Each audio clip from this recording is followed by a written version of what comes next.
बाद ये केस चल रहा था अदालत में, उस समय यूपीए सरकार ने पूरा सारा जमीन को डी नोटिफाई करके वक्फ बोर्ड को दे दिया। 123 प्रॉपर्टी। अगर आज हम ये संशोधन लेके नहीं आते तो जिस सदन में हम बैठे हैं, ये पार्लियामेंट बिल्डिंग, इसको भी क्लेम किया जा रहा था। एयरपोर्ट, बसंत विहार, और अगर नरेंद्र मोदी जी का सरकार नहीं आते, अगर यूपीए का सरकार कंटिन्यू रहता, तो क्या क्या बिल्डिंग को डी नोटिफाई किया जाना था। 123 प्रॉपर्टी को तो डी नोटिफाई किया। मैं रिकॉर्ड में कह रहा हूं, अपने मन से कुछ नहीं कह रहा हूं, मैं ऑफिशियल रिकॉर्ड का बात बता रहा हूं। अध्यक्ष महोदय, आप काहे को उछल रहे हो? मैं अपने से थोड़ी बोल रहा हूं, जो हकीकत बात को बता रहा हूं। आप आराम से बैठ के सुनिए। आपके दल को और आपको सबको बोलने का मौका मिलेगा। माननीय मंत्री जी,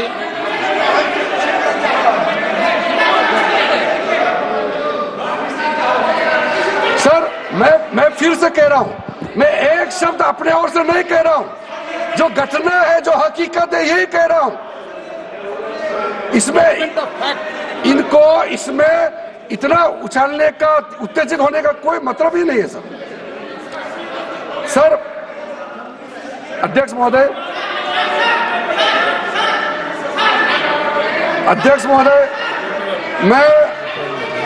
मैं आपके माध्यम से सदन को कहना चाहता हूं कि जो संवैधानिक बात उठा करके लोगों को गुमराह करने का जो प्रयास किया जा रहा है, उसको भी देश के सामने में सही बात रखना बहुत ही जरूरी है।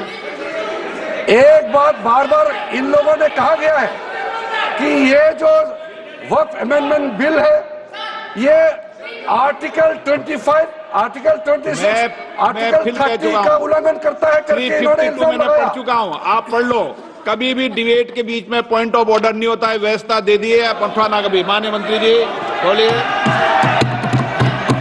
अध्यक्ष महोदय, दूसरा विषय इन्होंने समानता का बात उठाया। आर्टिकल 14 का इक्वालिटी को लेकर के उन्होंने सवाल उठाया, उसका भी मैं जवाब देना चाहता हूं। अध्यक्ष महोदय, ये कोई तरीका नहीं है। माननीय अध्यक्ष की व्यवस्था अंतिम व्यवस्था होती है। बोलिए मंत्री जी, आप बोलते जाओ। अध्यक्ष महोदय, क्योंकि मेरा कान खुला हुआ है तो ये डिस्टर्ब हो रहा है मुझे। मैं अभी ये पैन की बात करता हूं। अध्यक्ष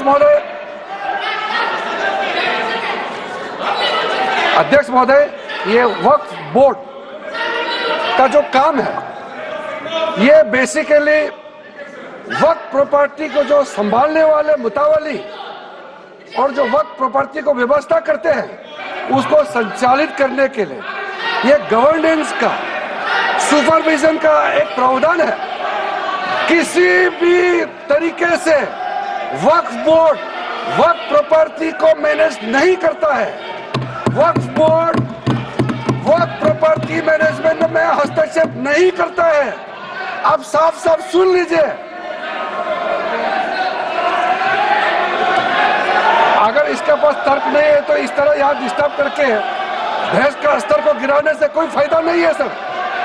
ये कोई तरीका नहीं है सर। बोलते जाओ सर।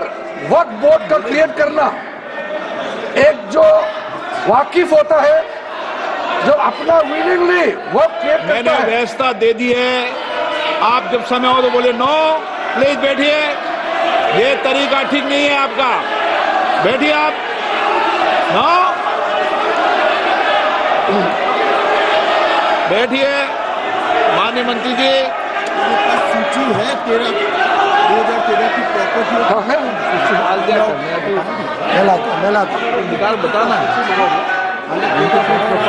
सूची कहते भी।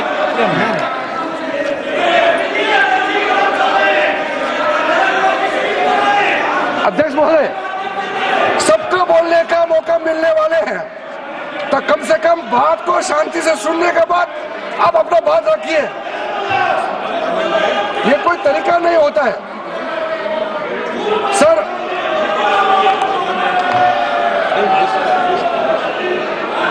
अध्यक्ष महोदय, ये जो उन्होंने गुमराह करने का कोशिश किया गया है, ये मैं कुछ केसेस आपको बताना चाहता हूं। सर, आप देखिए आर्टिकल 25(1) क्या कहता है, संविधान का अनुच्छेद आर्टिकल 25(1) कहता है, subject to public order, morality and health, and to the other provisions of this part, all the persons are equally entitled to freedom of conscience and the right freely to profess, practice and propagate religion. Sir, government किसी